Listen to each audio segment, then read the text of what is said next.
മഹത്തായ നമ്മുടെ രാജ്യം അതിൻ്റെ 78ാമത് സ്വാതന്ത്ര്യദിന പുലരിയിലേക്ക് കടന്നിരിക്കുമ്പോൾ 1947 ഓഗസ്റ്റ് 14 അർദ്ധരാത്രിയിൽ ഇന്ത്യയെ അതുവരെ ഭരിച്ചിരുന്ന ബ്രിട്ടീഷ് സാമ്രാജ്യത്തിന്റെ പതാക താഴെ ഇറക്കിക്കൊണ്ട് ഇന്ത്യയുടെ മൂവർണ്ണക്കൊടി വാനിൽ ഉയർത്തപ്പെട്ട അത്യധികം ആവേശപരവും ആഹ്ലാദപരവുമായ ഒരു ചരിത്ര മുഹൂർത്തത്തെയാണ് നാം ഇവിടെ സ്മരിച്ചുകൊണ്ടിരിക്കുന്നത്.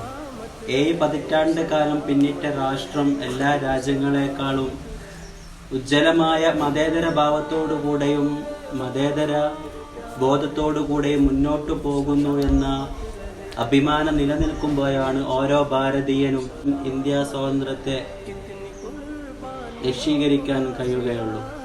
സ്വാതന്ത്ര്യം തന്നെ ജീവിതം, സ്വാതന്ത്ര്യം തന്നെ അമൃതം, പാരതന്ത്രം മാനികൾക്ക് മൃതിയേക്കാൾ ഭയാനകമെന്ന് കവി പാടിവച്ചതുപോലെ മഹാനായ നവഭാരത സിംഹം ജവഹർലാൽ നെഹ്റു പറഞ്ഞു വെക്കുന്നുണ്ട്. ഓരോ ഭാരതീയന്റെയും കണ്ണുനീർ തുടക്കുക എന്നതാണ് ഇന്ത്യ സ്വാതന്ത്ര്യം കൊണ്ട് ലക്ഷ്യമാക്കുന്നത്.